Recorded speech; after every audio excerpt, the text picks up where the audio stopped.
हाँ अब बैठ जाओ, हो गया टाइम अप। हाँ जी, सो nucleophilic substitution reaction.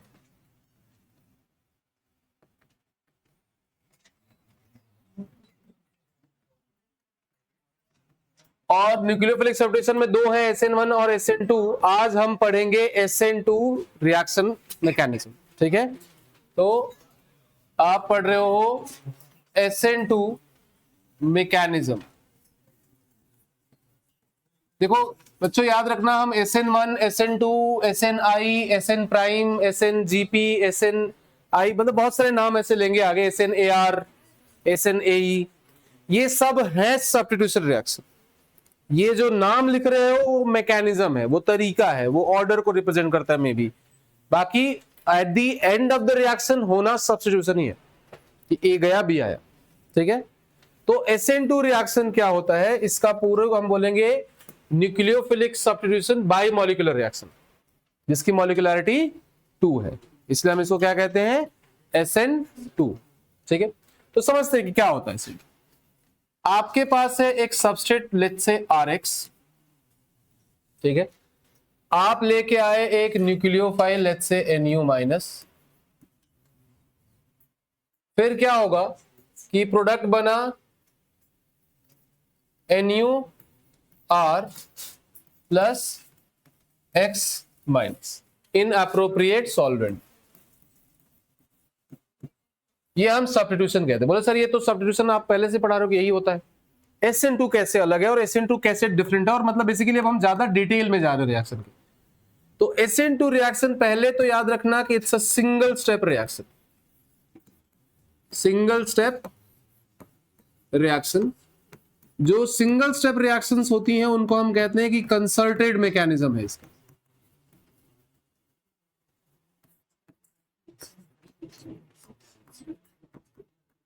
Concerted mechanism, ठीक है। दूसरा कि there will be no intermediate, क्योंकि अगर स्टेप ही एक है तो इंटरमीडिएट का कोई सेंस बनता भी नहीं है। There will be no intermediate,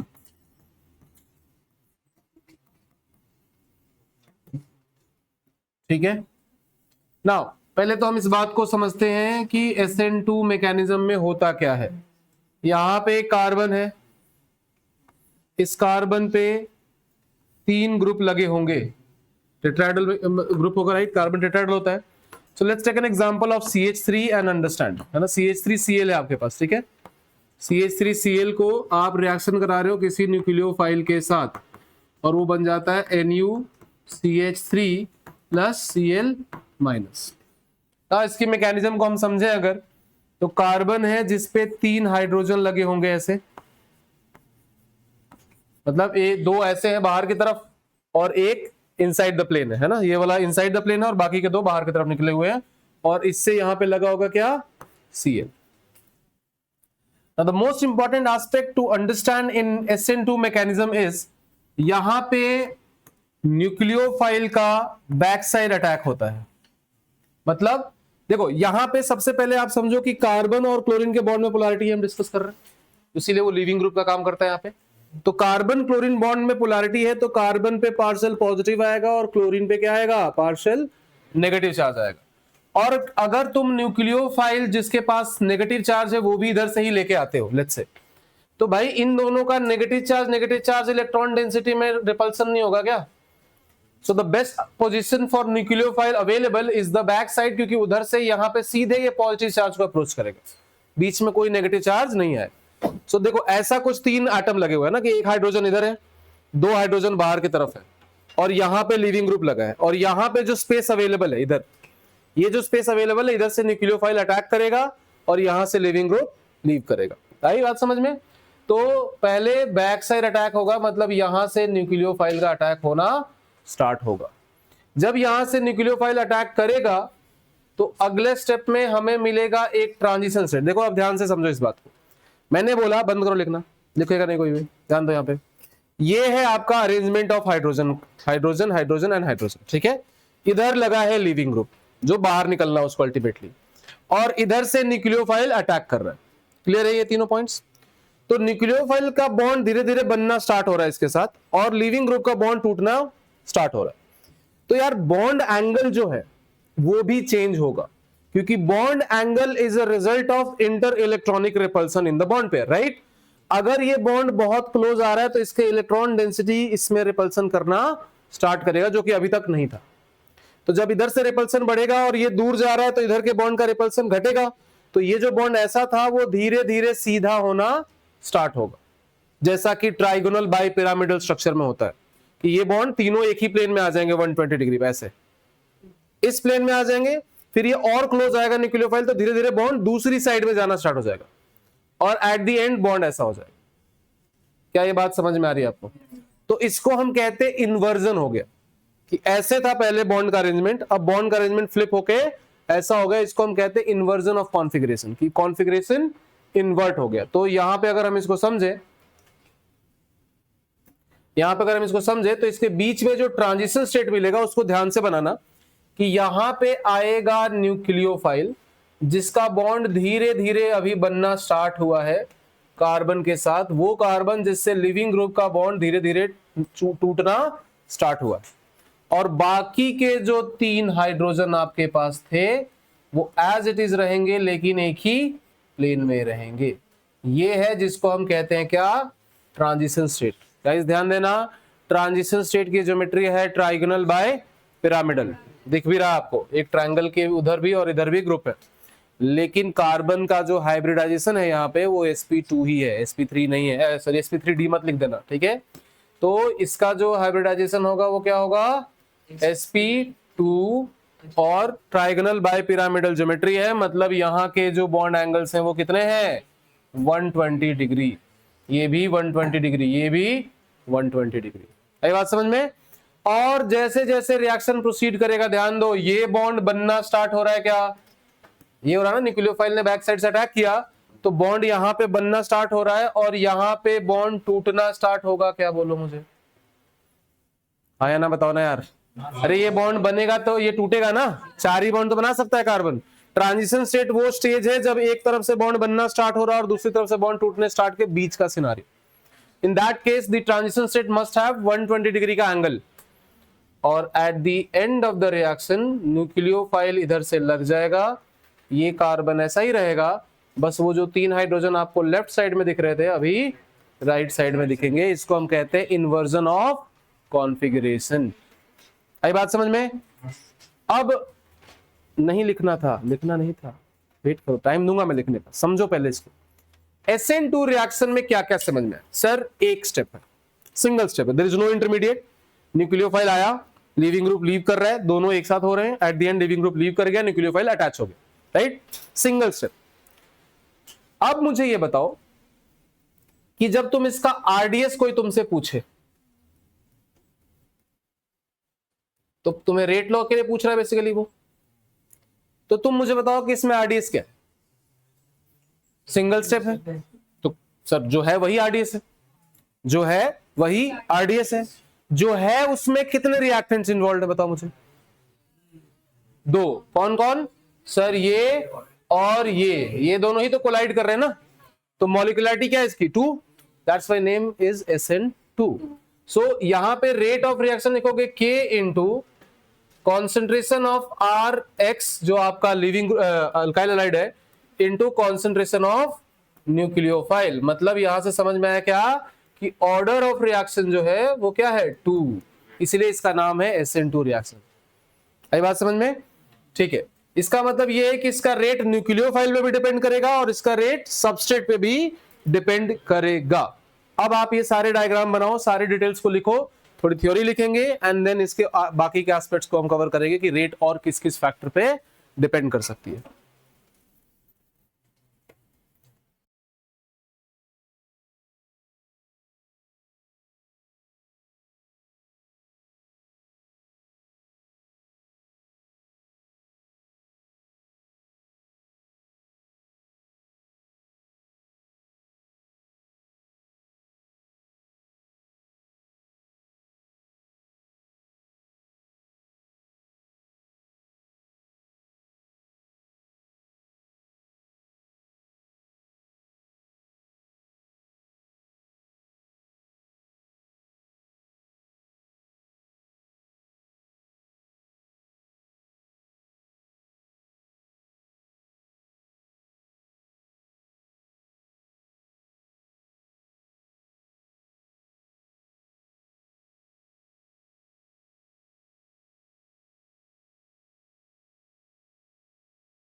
सो अब अपने को समझना है कि क्या क्या फैक्टर हो सकते हैं जो SN2 की रेट को गवर्न करेंगे, है ना।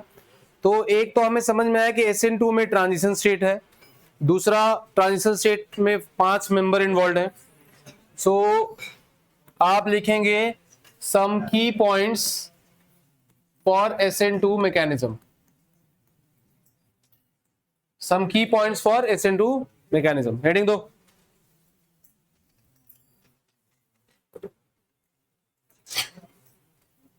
छपवा ही देता हूं मैं।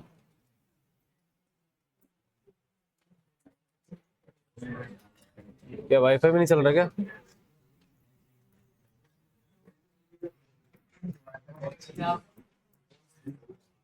चलो फिर बोलना ही पड़ेगा। हाँ, सो सबसे पहला की पॉइंट है, सबसे फर्स्ट पॉइंट है, it is a single step reaction.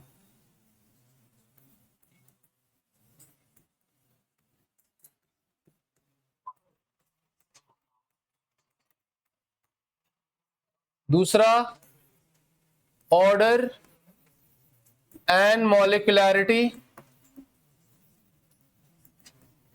is 2. That's why the name SN2. Third, rate law for the reaction is written as rate constant to concentration of Rx or R leaving group into concentration of nucleophile. Fourth point, 5-membered transition state with sp2 hybridization of carbon exists.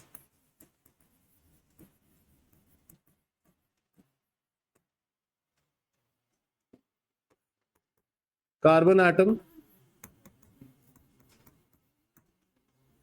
ठीक है। By the way इसका geometry क्या होता है? Trigonal bipyramidal. जो transition state है आपका उसकी ज्योमेट्री है trigonal bipyramidal. Fifth point, अच्छा ये वो पॉइंट लिख रहा हूं मैं जो ऑलरेडी तुमको क्लियर हो चुका है कि क्या क्या हुआ है अभी तक, है ना। कुछ ऐसे पॉइंट भी हम करेंगे जो अभी हम आगे डिस्कवर करने वाले हैं। सो फिफ्थ पॉइंट आप लिखेंगे इसमें कि inversion of configuration will take place.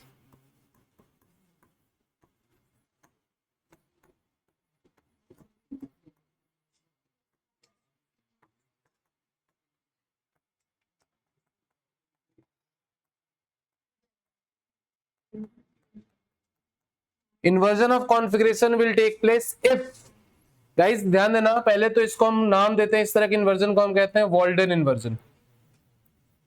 वॉल्डेन inversion. पर यहां ध्यान देना, एक इन्वर्जन हमने ऑप्टिकल आइसोमेरिज्म में पढ़ा था कि अमाइन इन्वर्जन जैसे सुना था हमने कि ऐसा था, फ्लिप होके वैसा हो गया। यहां भी कुछ वैसा ही हो रहा है, लेकिन रिमेंबर कि there is no stereochemical relation between reactant and product unless the nucleophile and leaving group are same compounds, same groups. मैं क्या कहना चाह रहा हूं इसको समझो, 6 पॉइंट को एग्जाम्पल के साथ। अरे तुम लोगों की बातें खत्म नहीं हो रही यार, पीछे ध्यान दो ना। यहां पे 6 पॉइंट, कार्बन के साथ मान लो तुमने ए बी और सी 3 ग्रुप लगाए हैं, ए बी और डी कुछ 3 ग्रुप लगाए, ठीक है। और यहां पे तुम्हारा लिविंग ग्रुप लगा है। तुम्हें पता है न्यूक्लियोफाइल जब आएगा तो यहां पे अटैक करेगा और eight the end of the reaction nucleophile left side से लग जाएगा और लिविंग ग्रुप लीव कर जाएगा। तो यहां बनेगा न्यूक्लियोफाइल, यहां कार्बन रहेगा, ए बी और डी ठीक ऑपोजिट आ जाएंगे। So kind of if you forget about the living group and nucleophile, the rest of the molecule is mirror image of one another. है क्या कि अगर ये दोनों ना होते तो ये दोनों एक दूसरे के मिरर इमेजेस हैं, है क्या? क्लियर है सबको? तो इन्वर्जन तो हुआ है, कॉन्फ़िगरेशन का इन्वर्जन तो हुआ है, but the most important point to note is that there is no any stereochemical relation between these two. They are not even isomers. They are not isomers because दोनों का formula ही match नहीं हो रहा है यार। यहाँ पे लिविंग ग्रुप कुछ अलग होगा, यहाँ पे न्यूक्लियोफाइल कुछ अलग होगा। सो आप लिखेंगे कि there is no any isomeric relation between reactant and product of SN2 mechanism. unless leaving group and nucleophile are the same groups, which will be very rare cases. ऐसा बहुत कम ही होगा ना कि भाई OH माइनस आ भी रहा और OH माइनस जा भी रहा है, ऐसा थोड़ी होगा, राइट? तो आप लिख लोगे क्या यहाँ पे, इसी पॉइंट के नीचे लिखोगे, मेरे पास जगह नहीं इसलिए मैं यहाँ साइड में लिख रहा हूं, आप नीचे लिखोगे क्या, डायग्राम बना के कि there is no isomeric relation between reactant and product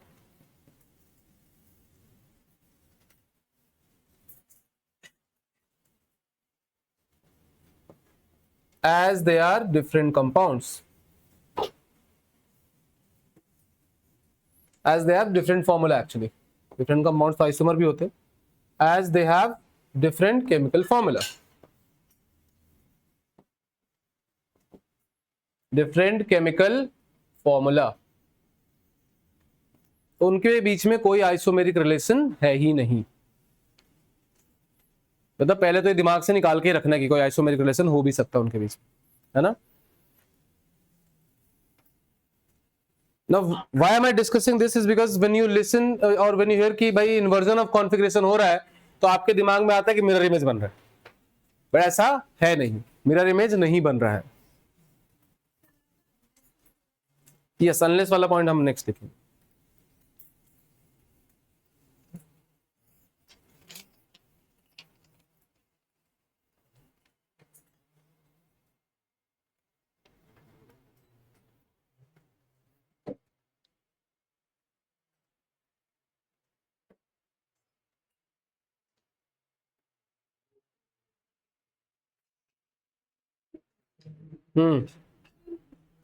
लिख ले,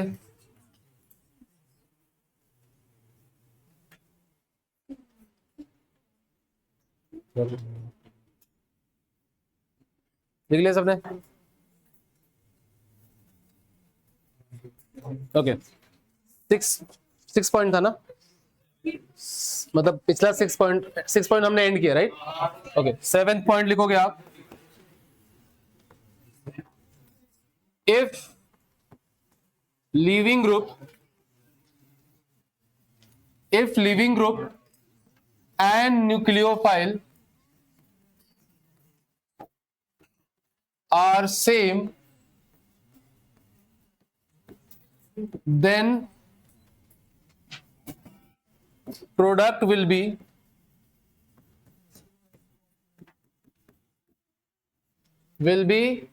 enantiomer।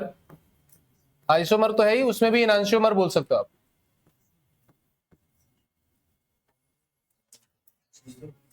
एनांशियोमर ऑफ रिएक्टेंट इफ, वो भी कब, there is only one chiral center।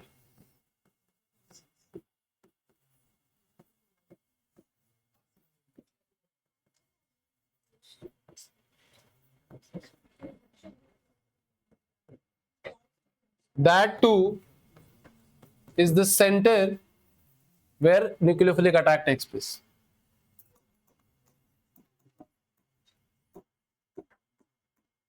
Where nucleophilic attack takes place. What does that mean? कि एक तो कायरल सेंटर होना चाहिए और दूसरा कायरल सेंटर पे ही अटैक होना चाहिए और तीसरा एक ही कायरल सेंटर होना चाहिए।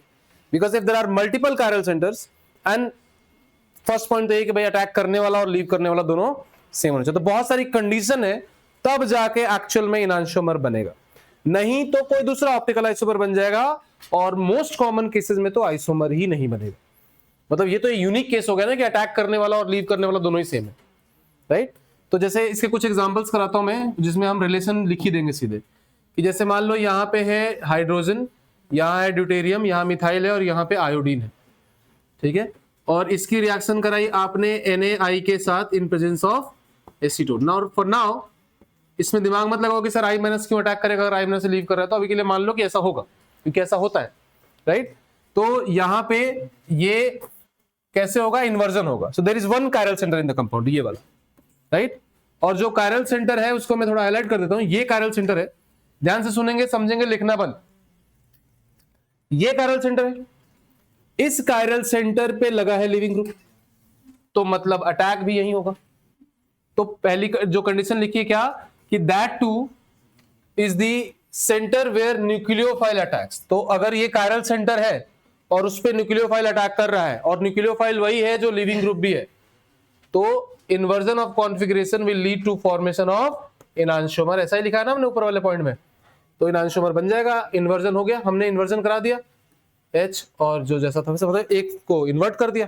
That is how you form inverted product, right. तो यहाँ पे आयोडीन जो है वो इधर आके लग गया। अब रिएक्टेंट और प्रोडक्ट दोनों क्या है, एनांशियोमर्स। देखो ध्यान से, दोनों एक दूसरे के मिरर इमेजेस हैं। क्या है ये, एनांशियोमर्स। कोई दिक्कत है तो बता दो मुझे, इसमें कोई दिक्कत है क्या। अगर ये दोनों एनांशियोमर्स है बच्चों, ध्यान से सुनना, अगर ये दोनों एनांशियोमर है, मान लो कि इसमें से 10 मॉलिक्यूल चले गए, प्रोडक्ट बन गया, तो रेट ऑफ रिएक्शन हुआ 10 यूनिट पर सेकेंड कुछ भी। और वो जो 10 मॉलिक्यूल जाएंगे वो इसके 10 से मिलके, इसके 10 के साथ मिलके क्या बनाएंगे, रेसमिक मिक्सचर। तो रेसमिक मिक्सचर कितना बना, 20 यूनिट। तो अगर 10 यूनिट रिएक्शन हो रही है तो 20 यूनिट रेसमिक मिक्सचर बन रहा है क्या। तो क्या हम कह सकते हैं, rate of racemisation is twice the rate of reaction, कह सकते हैं, राइट। तो यहां से 2-3 कंक्लूजन मिला। एक तो जहां पे अटैक हो रहा है, जो कायरल सेंटर है वहीं पे अटैक हो रहा है। दूसरा, अटैक करने वाला वही है जो लीव करने वाला है। तो अब जाके रिएक्टेंट और प्रोडक्ट एक दूसरे के एनांशियोमर बनेंगे, गिवन दैट कि there is only one chiral center. अगर दो होते, अटैक किसी एक पे ही होता, तो एक इन्वर्ट होता, दूसरा एज इट इज रहता, डायस्टेरियोमर बोलते हैं उसको। दैट टू अटैकिंग ग्रुप और लिविंग ग्रुप सेम हो। दो कायरल सेंटर होते, एक पे अटैक होता है, एक पे नहीं होता। जहां अटैक होता वहां इन्वर्जन होता, लेकिन अगर अटैक करने वाला लीव करने वाले से डिफरेंट है तो वो आइसोमर है नहीं, दिमाग ही नहीं लगाना। No isomerism, they are just, the product might be an optically active compound but it has no isomeric relation with the reactant, जो कि सबसे कॉमन सिनेरियो होगा। सो यहां पे आप क्या लिखेंगे कि rate of racemisation will be 2 times rate of reaction। ये सिर्फ इसमें होगा, है ना, जहां SN2 वाले मैकेनिज्म में अगर प्रोडक्ट और रिएक्टेंट एक दूसरे के एनांशियोमर है तब ऐसा होगा। क्लियर है, ठीक है।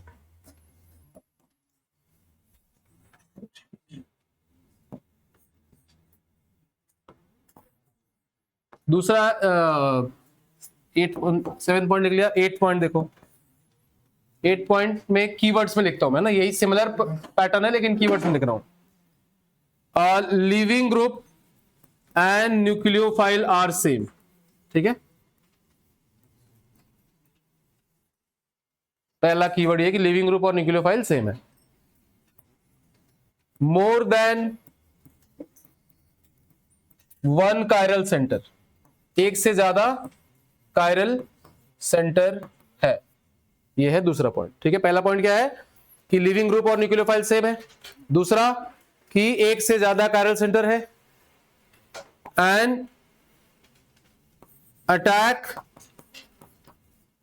On only the chiral centre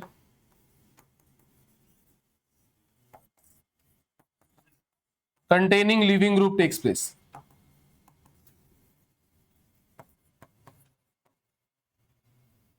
कि जहां पे लिविंग ग्रुप है वहीं पे सिर्फ अटैक हो रहा है, तो इसका रिजल्ट ये होगा कि रिएक्टेंट और प्रोडक्ट एक दूसरे के डायस्टेरियोमर्स होंगे।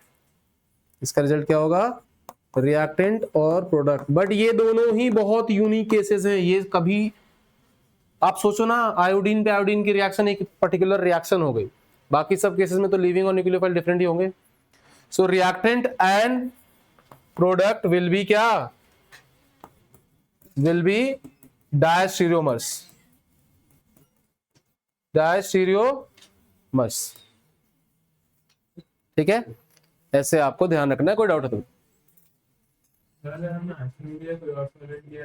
क्या, क्या क्या? एसीटोन की जगह कोई और सॉल्वेंट लिया होता तो रिएक्शन होती, but acetone favours this reaction. We will learn that. Reaction का नाम है फिंकेल्स्टीन रिएक्शन, आगे पढ़ेंगे हम लोग, है ना।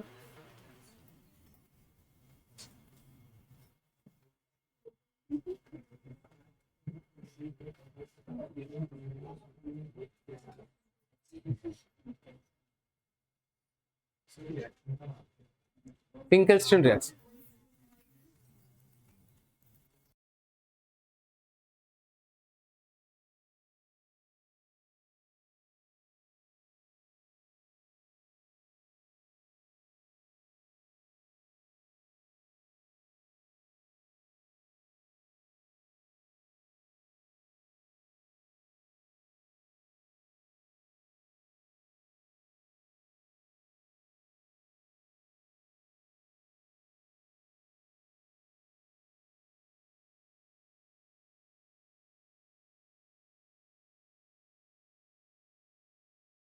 करें क्या इसको? एग्जांपल समझते हैं ना, इधर वाले नीचे वाले पॉइंट को।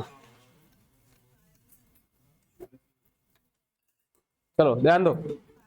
तो इसका एग्जांपल देखो, सिमिलर। यहाँ पे आयोडीन लगा है, इधर ड्यूटेरियम है, इधर भी ड्यूटेरियम है, यहाँ पे कुछ हाइड्रोजन लगा है, इधर मिथाइल है, इधर मिथाइल। ठीक है, ये है आपका रिएक्टेंट। ठीक है भाई। अब ये सी बात है कि यहाँ पे दो दो कायरल सेंटर है, ये भी एक कायरल सेंटर है और ये भी एक कायरल सेंटर है। अच्छा, 6 पॉइंट में हमने लिख लिया है ना कि न्यूक्लियोफाइल और लिविंग ग्रुप अगर सेम नहीं है तो कोई आइसोमेरिक रिलेशन नहीं है। ठीक है, फिर तो क्लियर है। हाँ, फिर तो लिखने की जरूरत है। तो अगर यहाँ पे मान लो मैं लेके आया न्यूक्लियोफाइल, फिर से वही NaI in presence of acetone, तो यार प्रोडक्ट जब तुम बनाओगे तो तुम ऊपर वाला जहां पे अटैक होगा वहीं पे इन्वर्जन करोगे ना, बाकी तो जैसा है वैसा कैरी फॉरवर्ड होगा।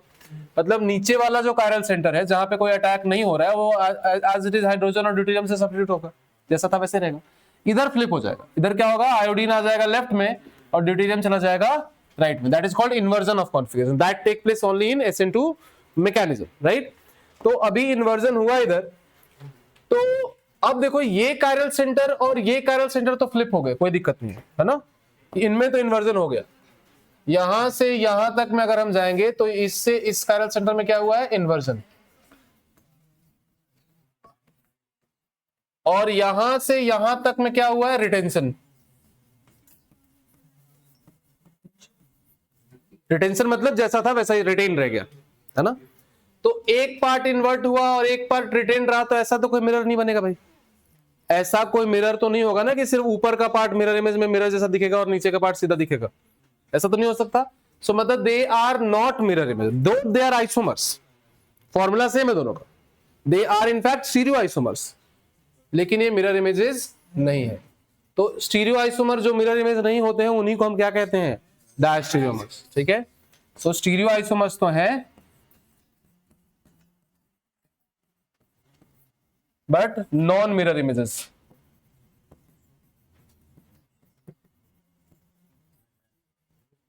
इनको हम क्या कहते हैं, डायस्टीरियोमर्स।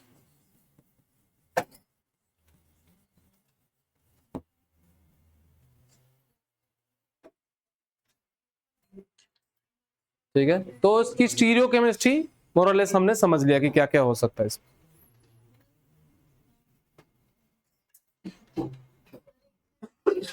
हाँ,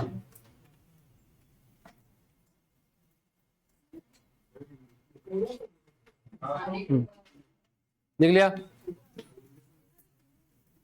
बताओ।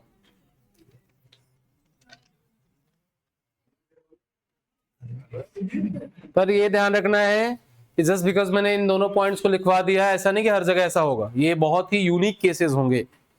मतलब सिंपल सी बात है, न्यूक्लियोफाइल और लिविंग ग्रुप सेम हो इसकी प्रोबेबिलिटी बहुत कम है ना। पर हाँ, पॉइंट में इसलिए लिखा है कि क्वेश्चन में अगर कोई तुमको ट्रिक कर सकता है तो यही पॉइंट है जहां पे ट्रिक कर सकता है। बाकी सब तो पता है कि जब दोनों का फॉर्मूला ही सेम नहीं है तो आइसोमर कैसे हुआ। तो नेक्स्ट पॉइंट लिखना है अपने को कि इन्वर्जन का मतलब इन्वर्जन नहीं होता है। हाँ, एक्चुअली इन्वर्जन का मतलब ये जरूरी नहीं है कि पहले R था तो बाद में S हो जाएगा। इन्वर्जन का मतलब है कि स्ट्रक्चरल इन्वर्जन होगा, स्टीरियो केमिस्ट्री बदलेगी, by the looks of it. But R का एस हो गया जरूरी नहीं ना, क्योंकि आर एस तो प्रायोरिटी से डिसाइड होता है ना, आर और एस तो प्रायोरिटी से डिसाइड होता है। और भाई जाने वाला अलग आने वाला अलग, तो ये भी नहीं बोल सकते ना कि डेक्स्ट्रो रोटेटरी था सर आप लीवो रोटेटरी हो गया। क्यों? क्योंकि डेक्स्ट्रो और लीवो फॉर्मूला और अरेंजमेंट से नहीं डिसाइड होता है, वो एक प्रैक्टिकल डेटा है। जाने वाला है सीएल, आने वाला है ओएच। दिखने में इन्वर्जन हुआ है पर हो सकता है कि एक्चुअल में इन्वर्जन ना हुआ। तो ये भी, ये this is very important point. Point number 9 ना, हाँ भी 9। नेक्स्ट 9 पॉइंट होगा। तो पॉइंट नंबर 9 लिखेंगे हम लोग।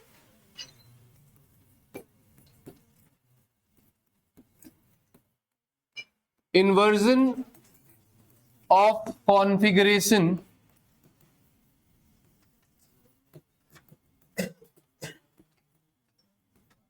doesn't mean inversion of absolute configuration।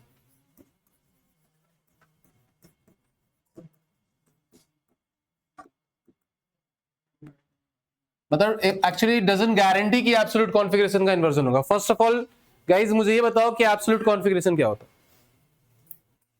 What is absolute configuration? What is relative configuration? Absolute DL जो है वो है रिलेटिव कॉन्फ़िगरेशन, क्योंकि वो ऑप्टिकल रोटेशन से डिसाइड होता है। इस तरह अगर डेक्स्ट्रो रोटेटरी है तो डी और लीवो रोटेटरी है तो L. Small D small L की बात कर रहा हूं मैं, कैपिटल डीएल भी एब्सोल्यूट कॉन्फ़िगरेशन है। सो आरएस जो है वो एब्सोल्यूट है। क्यों? क्योंकि सर वो फॉर्मूले में कुछ रूल के हिसाब से डिसाइड होता है, उसका ऑप्टिकल रोटेशन से कोई लेना देना नहीं है। नाउ आरएस हम डिसाइड कर सकते, डी और एल केमिकल फॉर्मूला देख के आप डिसाइड नहीं कर सकते। डी और एल डेक्स्ट्रो रोटेटरी है कि लीवो रोटेटरी है, वो प्रैक्टिकल करके ही पता चलेगा कि भाई प्लेन पोलराइज्ड लाइट को वो क्लॉकवाइज करता है कि एंटी क्लॉकवाइज करता है। तो एब्सोल्यूट कॉन्फ़िगरेशन का चेंज हो ये गारंटी नहीं है, और रिलेटिव कॉन्फ़िगरेशन तो वैसे ही कुछ नहीं पता होता अपने को, तो उसकी तो बिल्कुल भी गारंटी नहीं है ना। तो एब्सोल्यूट कॉन्फ़िगरेशन का चेंज कब होगा? कि जब जाने वाले ग्रुप की प्रायोरिटी सीआईपी रूल से और आने वाले ग्रुप की प्रायोरिटी सीआईपी रूल से सेम हो। मतलब 1 प्रायोरिटी का गया और 1 प्रायोरिटी का ही उसमें आ गया, तो वो ऑपोजिट साइड में आ रहा है, तो जो पहले आर था वो अब एस हो जाएगा। लेकिन गया 1 प्रायोरिटी का और आया 2 प्रायोरिटी का, तो आर का एस हो जरूरी नहीं है। ठीक है, तो इसके दोनों के एग्जांपल समझते हैं हम लोग। जैसे मान लो यहाँ पे है, सेम एग्जांपल लेते हैं, यहाँ पे आयोडीन है, ड्यूटेरियम, हाइड्रोजन और मिथाइल है। ठीक है, पहले में याद करो सीआईपी रूल, याद है किसी को सीआईपी रूल? तो प्रायोरिटी वाइज यहाँ पे आयोडीन 1 होगा, ये 2 होगा, ये 3 होगा और हाइड्रोजन 4 होगा, और फिर 1 से 3 जाएंगे वाया 2, यही पढ़ा था हमने। सो 1 से 3 गए वाया 2, तो क्या हुआ, क्लॉकवाइज या एंटी क्लॉकवाइज? क्लॉकवाइज। लेकिन हाइड्रोजन अगर हॉरिजॉन्टल लाइन पे होता है तो क्लॉकवाइज का एस हो जाता है, अगर वर्टिकल लाइन पे होता है तो क्लॉकवाइज का आर हो जाता है। तो अभी इसका कॉन्फ़िगरेशन है एस। ठीक है, अब तुम इसके साथ लेके आए एक न्यूक्लियोफाइल, लेट्स से NaOH, जहां पे सॉल्वेंट आपने यूज किया है वाटर। ठीक है, तो SN2 रिएक्शन हुई, आयोडीन की जगह क्या आ जाएगा, OH, पर साथ में इन्वर्जन भी होगा कि आयोडीन जिधर था उसके ऑपोजिट साइड में OH लगाओगे और हाइड्रोजन को दूसरी साइड ले जाओगे, बाकी जो जैसा था वैसे ही रखोगे, तो यहाँ पे मिथाइल का मिथाइल रहेगा। अब अगर प्रायोरिटी वाइज देखें तो इसकी प्रायोरिटी है 1, इसकी प्रायोरिटी है 2, इसकी प्रायोरिटी है 3 और इसकी प्रायोरिटी है 4। इस बार हम 1 2 3 अगर जाते हैं तो क्या आया, एंटी क्लॉकवाइज, और एंटी क्लॉकवाइज और हॉरिजॉन्टल लाइन पे है तो ये क्या हो जाएगा, आर। तो यहां तो एस का आर हो गया। This is inversion and absolute inversion as well. ठीक है, लेकिन दूसरा एग्जांपल देखो, मान लो यहां पे है तुम्हारे पास C डबल बॉन्ड OH। ठीक है, यहां पे है Cl। ठीक है, यहां पे H है और यहां पे ड्यूटेरियम। ठीक है, और अटैक कराने के लिए ला रहे हो आप NaCN। ठीक है, NaCN या KCN in presence of polar acetone या कोई भी पोलर एप्रोटिक सॉल्वेंट, जो भी, मतलब basically we trying to achieve SN2 mechanism, है ना। तो पहले देखो अटैक यहां पे होगा क्या, क्योंकि लिविंग ग्रुप यही है Cl। अटैक यहां पे होगा, प्रोडक्ट में क्या होगा, Cl के ऑपोजिट में क्या लग जाएगा, Cn, और हाइड्रोजन इधर आ जाएगा, बाकी जो जहां था वही रहेगा क्या, होगा। अब देखो प्रायोरिटी वाइज देखते हैं। प्रायोरिटी वाइज इसकी प्रायोरिटी थी क्या 1, इसकी 2, इसकी 3 और इसकी 4। 1 2 3 एंटी क्लॉकवाइज जाएंगे क्या? तो आर होगा क्योंकि हॉरिजॉन्टल पे हाइड्रोजन, अगर हाइड्रोजन वर्टिकल पे होता तो एस होता है। ठीक है, यहां आते हैं। प्रायोरिटी नंबर 1 इस बार इसकी है। कैसे? कार्बन कार्बन सेम, इसमें ऑक्सीजन है और इसमें नाइट्रोजन है। एटॉमिक नंबर से प्रायोरिटी देते थे हम लोग, याद है? तो 1 प्रायोरिटी ये है, 2 प्रायोरिटी ये है, 3 नो डाउट ये है और 4 ये है। 1 2 3 फिर से हमें जाना पड़ रहा है। कैसे? एंटी क्लॉकवाइज, मतलब फिर से क्या हुआ आर। तो यहां तो इन्वर्जन हुआ ही नहीं, पर अरेंजमेंट का इन्वर्जन हुआ है। मतलब अगर क्लोरीन राइट साइड में था तो प्रोडक्ट में साइनाइड लेफ्ट साइड में लगा है। सो इन्वर्जन कहेंगे अभी भी इसको, लेकिन एब्सोल्यूट कॉन्फ़िगरेशन का इन्वर्जन होगा ये जरूरी नहीं है। यही बात समझ में? और इन दोनों में कोई आइसोमेरिक रिलेशन भी नहीं है। इन दोनों में भी कोई आइसोमेरिक रिलेशन नहीं, क्योंकि जाने वाला आयोडीन फॉर्मूला ही मैच नहीं कर रहा बेसिकली। आयोडीन है और OH है। लिखो। सो आर का एस हो जाए, कोई बोले कि फिक्स है कि SN2 मैकेनिज्म में आर का एस होगा, तो आप क्या बोलोगे? नहीं, फिक्स नहीं है ना। मोस्टली चांसेस आर कि आर का एस हो जाएगा, because usually leaving groups are of higher priority and same goes for nucleophile, but ऐसा गारंटी नहीं है।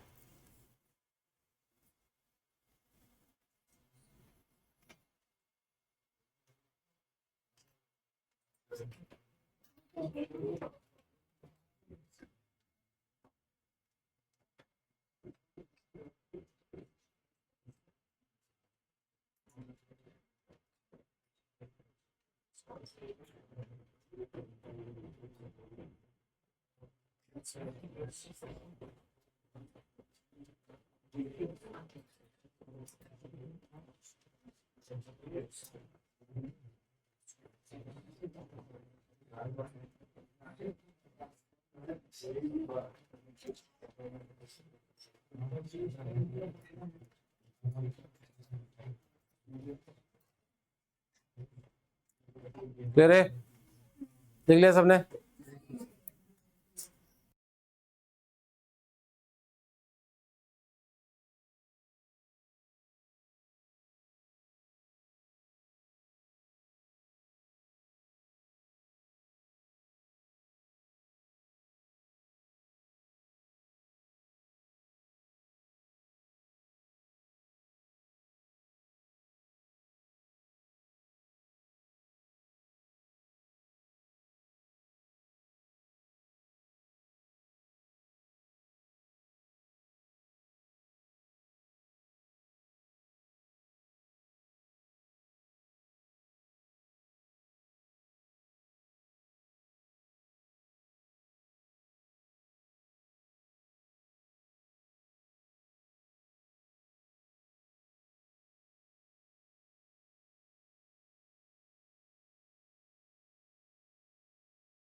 हाँ, नेक्स्ट पॉइंट ध्यान देंगे। अगर हम SN1 रिएक्शन की, सॉरी SN2 मैकेनिज्म की, अब दो चीजें रह गई है। एक तो ग्राफ की कॉन्सेंट्रेशन टाइम ग्राफ कैसा बनेगा, या रेट वर्सेस कॉन्सेंट्रेशन का ग्राफ कैसा बनेगा। और दूसरा it's a bimolecular reaction, right? So second order reaction का ग्राफ हमें पता है कैसा बनता है। वी ऑलरेडी नो कि सेकेंड ऑर्डर केमिकल काइनेटिक्स अभी जस्ट खत्म हुआ है, सो आई थिंक इतना दूर की बात भी नहीं है, हमें पता है ग्राफ कैसे बनते। लेकिन अगर SN2 मैकेनिज्म में अपने से एक्चुअली में कॉन्सेंट्रेशन टाइम ग्राफ कोई नहीं पूछता, ऑर्गेनिक में नहीं पूछता। आपका जो काइनेटिक्स में आपने पढ़ा है वो पूछ सकते हैं, लेकिन हाँ कॉन्सेंट्रेशन वर्सेस रेट का ग्राफ जरूर पूछा जा सकता है ना। तो नेक्स्ट लिखोगे क्या, 10th पॉइंट है ना, रेट वर्सेस कॉन्सेंट्रेशन ग्राफ्स।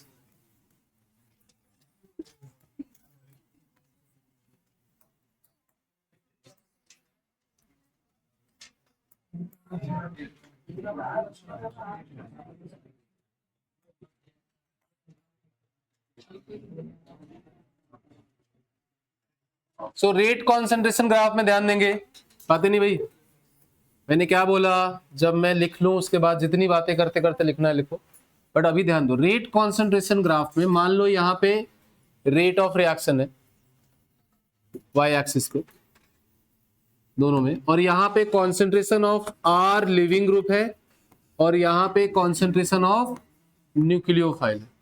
बताओ रेट न्यूक्लियोफाइल की कॉन्सेंट्रेशन के डायरेक्टली प्रोपोर्शनल होगा या इनवर्सली प्रोपोर्शनल होगा? डायरेक्टली। तो न्यूक्लियोफाइल की कॉन्सेंट्रेशन जैसे जैसे बढ़ेगी रेट ऑफ रिएक्शन वैसे वैसे बढ़ेगा। Also it will be directly proportional to concentration of क्या, it will be directly proportional to concentration of substrate, है ना? क्यों? क्योंकि रेट लॉ अभी हमने लिखा था थोड़ी देर पहले, क्या कि rate is equal to K into concentration of RL into concentration of NU। ये बात समझ में? तो concentration time graph, sorry rate versus concentration graph ऐसा दिखेगा, ठीक है। नाउ नेक्स्ट देखो, इसमें रुक जाओ, अभी नहीं लिखना है, रुको। 11th पॉइंट भी यहीं पे लिख लेते हैं। एनर्जी प्रोफाइल अगर आपसे कोई पूछे, एनर्जी प्रोफाइल क्या होगा कि कैसे वो जो अपना एनर्जी टाइम ग्राफ जो हम लोग बनाते थे, याद है केमिकल काइनेटिक्स में, ट्रांजिशन स्टेट दिखाते थे एक्सोथर्मिक एंडोथर्मिक के हिसाब से, ध्यान आ रहा है क्या? सो एनर्जी टाइम ग्राफ कैसा बनेगा वो हम देख लेते हैं यहाँ पे। एनर्जी प्रोफाइल, किसी भी रिएक्शन में एनर्जी प्रोफाइल बोलेंगे तो हम ऐसे ही ड्रॉ करेंगे, सिमिलर टू दिस वन, ध्यान से समझेंगे। तो यहाँ पे मान लो एक एक्सिस पे आप एनर्जी ड्रॉ कर रहे हो और दूसरे एक्सिस पे प्रोग्रेस ऑफ रिएक्शन, ऐसे ही करते थे हम लोग। एक एक्सिस पे हम लोग लिखते थे एनर्जी और दूसरे एक्सिस पे प्रोग्रेस ऑफ रिएक्शन। तो यहाँ पे आपने लिया है एनर्जी और यहाँ पे progress of reaction. So time के साथ देखो क्या होगा कि ये कुछ ऐसा चलेगा, ऐसे आएगा, है ना, एक्सोथर्मिक एंडोथर्मिक जैसा भी होगा। प्रोसेस ये होगा कि सिंगल स्टेप रिएक्शन है तो एक ही ट्रांजिशन स्टेट होगा and there will be no intermediate. तो यहां पे है आपके पास RL और यहां पे है RNU, ये है ना प्रोडक्ट में, तो रिएक्टेंट था RL, प्रोडक्ट है RNU, अटैक करने वाला न्यूक्लियोफाइल है तो प्लस NU माइनस था यहाँ पे, और यहाँ पे बाई प्रोडक्ट में क्या है प्लस L माइनस, मतलब थोड़ा अच्छे से लिख लेना आप जगह देखे, प्लस लिविंग ग्रुप, यही है। यहां पे जो है उसको क्या कहते हैं हम लोग, यहां पे क्या ट्रांजिशन स्टेट। ट्रांजिशन स्टेट कैसा होगा, ट्राइगोनल बाय पिरामिडल, मतलब sp2 हाइब्रिडाइज कार्बन चाहिए उसके लिए, है ना। ये हो गया आपका energy profile of SN2 reaction.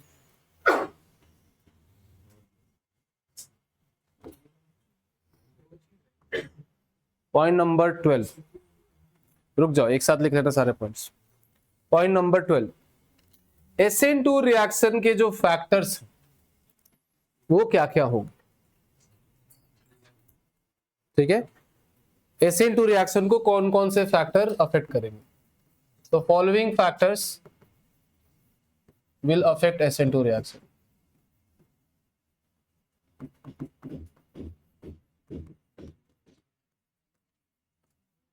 देखो यार SN2 रिएक्शन को अगर कोई चीज उतनी ज्यादा अफेक्ट नहीं करेगी सबसे कम अफेक्ट क्या करेगा SN2? चलो सबसे कम छोड़ो, SN2 रिएक्शन को कौन कौन से फैक्टर तुम्हारे हिसाब से अफेक्ट करेंगे? Concentration of reactant, concentration of product, temperature तो हर रिएक्शन को ही अफेक्ट करता है, न्यूक्लियोफाइल का type, solvent and leaving group, तो सारे ही अफेक्ट करेंगे। अब देखो, जो कॉन्सेंट्रेशन के अलावा जब हम फैक्टर्स अफेक्टिंग डिस्कस करते हैं तो क्वांटिटेटिव बात हम नहीं कर रहे हैं कि सर ज्यादा रिएक्टेंट लाएंगे तो ऑब्वियसली रेट ज्यादा होगी, we not discussing about that, वो तो ऑब्वियस है, वो तो नॉर्मल केमिकल काइनेटिक्स से भी आप पढ़ सकते हो, उसके लिए आपको रिएक्शन मैकेनिज्म पढ़ने की जरूरत नहीं है। लेकिन अगर आपसे कोई पूछे कि क्वालिटेटिव एस्पेक्ट्स का मतलब ये है कि सर अगर हम रिएक्टेंट बदल दें तो रेट ऑफ रिएक्शन कैसे से बदलेगी, अगर हम रिएक्टेंट की जगह लिविंग ग्रुप बदल दें तो रेट ऑफ रिएक्शन कैसे बदलेगी, न्यूक्लियोफाइल बदल दे तो रेट ऑफ रिएक्शन कैसे बदलेगी। तो बेसिकली आप ये देखो कि सबस्ट्रेट कैसा चाहिए, बल्की या लेस बल्की? लेस बल्की। उसका कार्बन जितना अप्रोचेबल होगा उतना बेटर होगा, राइट। तो सबसे पहले हम लोग डिस्कस करेंगे फैक्टर में सबस्ट्रेट कैसे करेगा, फिर दूसरा न्यूक्लियोफाइल कैसा चाहिए, स्ट्रॉन्ग या वीक? स्ट्रॉन्ग। स्ट्रॉन्ग, वीक का भी आपको पता नहीं है, वीक न्यूक्लियोफाइल भी कर सकता है रिएक्शन, ऐसा नहीं है, बट स्ट्रॉन्ग न्यूक्लियोफाइल फटाफट अटैक करेगा, फास्ट अटैक करेगा। तो हमें न्यूक्लियोफाइल चाहिए क्या, strong nucleophile. Strong nucleophile substrate has to be क्या, less bulky. And third point, solvent कैसा चाहिए, स्ट्रॉन्ग सॉल्वेंट क्या होता है, वीक सॉल्वेंट का एग्जांपल दो। सॉल्वेंट कैसा चाहिए, पोलर प्रोटिक या पोलर एप्रोटिक? कैसे पता किया, मन में थॉट आया सर पोलर प्रोटिक पहले आता है लिस्ट में इसलिए आपने बोल दिया। पोलर बॉन्ड तोड़ने के लिए कोई भी पोलर सॉल्वेंट लो, protic aprotic doesn't matter. So हाँ सो अभी मैंने क्या बोला था, लिखना नहीं है, इधर ध्यान दो। तो दोनों को सॉल्वेट करता है, क्या फायदा होगा उससे, हम चाहते हैं क्या कि दोनों सॉल्वेट हो जाए, हमें कैसे पता हम दोनों को सॉल्वेट करना चाहते हैं? हाँ, दोनों का मतलब ये हुआ ना कि अनायन को भी हमें अनायन को करने वाला चाहिए, क्यों? हाँ, पर अनायन को, वो कह रही कि अनायन को करने वाला चाहिए, अनायन को करने वाला क्यों चाहिए? हाँ, ब्रेक नहीं मिलेगा आज, है ना? है ना? बॉन्ड ब्रेक इजीली करेगा, बॉन्ड ब्रेक तो सारे ही करते, देखो समझो इस बात को, we need polar aprotic solvent, we need polar aprotic solvent ना। आपको सारे एस्पेक्ट नहीं पता तो मैं आपसे एक्सपेक्ट नहीं कर रहा था, बट आप गलत आंसर को भी इतने स्ट्रॉन्ग डिटरमिनेशन के साथ जस्टिफाई कर रहे हो।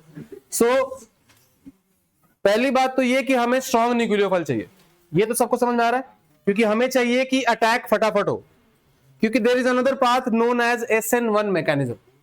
वो कैसे होता है कि उसमें पहले बॉन्ड टूट जाता है, पहले लिविंग ग्रुप लीव कर जाता है और उसके बाद न्यूक्लियोफाइल आता है। तो मतलब अगर हम लिविंग ग्रुप को लीव करने का टाइम दे रहे हैं तो हम SN1 मैकेनिज्म की फेवरेबिलिटी को बढ़ा रहे हैं। हमें करना क्या है, SN2। तो SN2 के लिए हमें एक ऐसा न्यूक्लियोफाइल चाहिए जो फटाफट अटैक करे। फटाफट अटैक करने के लिए न्यूक्लियोफाइल का सॉल्वेट होना जरूरी नहीं है, क्योंकि अगर वो सॉल्वेट हो जाएगा तो वो स्टेबल हो जाएगा, उसको अटैक करने की जरूरत नहीं पड़ेगी। क्या ये बात समझ पा रहे हो? सो वी वांट कि न्यूक्लियोफाइल सॉल्वेट ना हो। अगर हमें SN2 चाहिए तो, अगर सिर्फ सब्स्टिट्यूशन चाहिए तो आप कुछ भी लो, डजंट मैटर। अगर आप SN2 कराना चाहते हैं तो हमें चाहिए strong nucleophile. Strong nucleophile strong तभी रहेगा जब वो सॉल्वेट नहीं होगा, और अनायन को सॉल्वेट वही नहीं करता है जो पोलर एप्रोटिक सॉल्वेंट होता है, क्योंकि पोलर प्रोटिक तो कटायन अनायन दोनों को करता है, राइट। So we need